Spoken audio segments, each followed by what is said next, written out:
Keith Moon is Vomiting in His Grave is the 19th episode of season 7 of Two and a Half Men. This is directed by James Widdoes, and as always, there will be spoilers from now as I go through the episode chronologically and share some thoughts.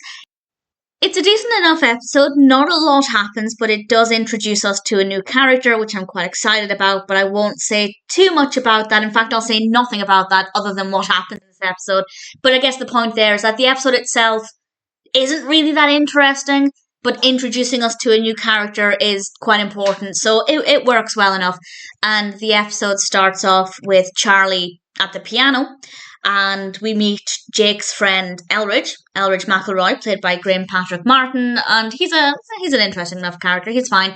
Alan then comes home, and then Charlie's back at the piano. He's at the piano quite a lot, and it's quite nice to hear.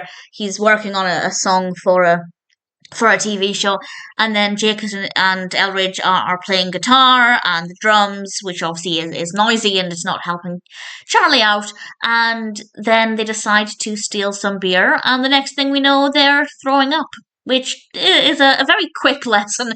We go from one scene with them stealing beer pretty much to immediately after them suffering the consequences of their actions, which I thought was quite effective, but it wasn't overly graphic, but it was still a little not nice to watch.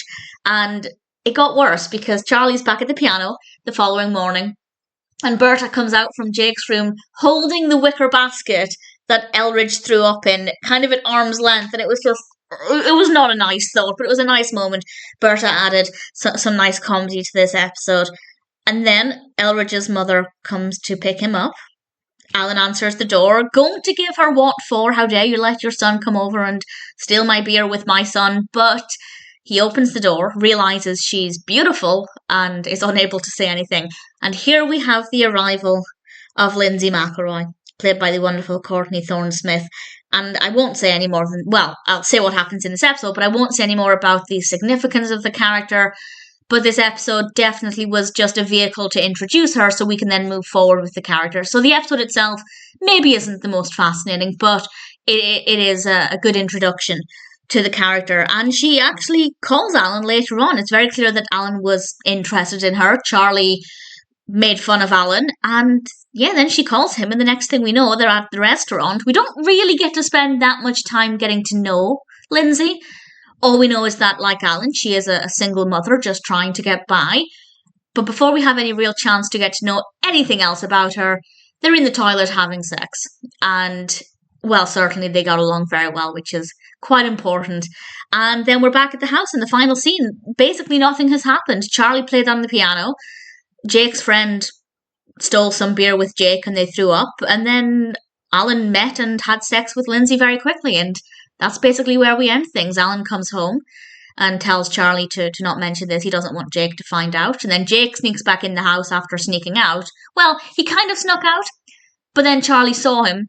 And then Jake and his friends told Charlie that the song he was playing on the piano was brilliant. Obviously, so that Charlie would be in a good mood and let them leave the house again. Which, Charlie was happy with that.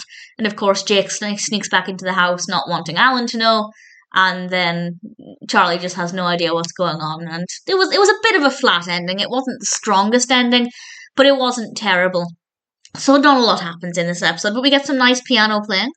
And we have some fun comedy with Berta, which is always great. And we had a very quick introduction to Lyndsey.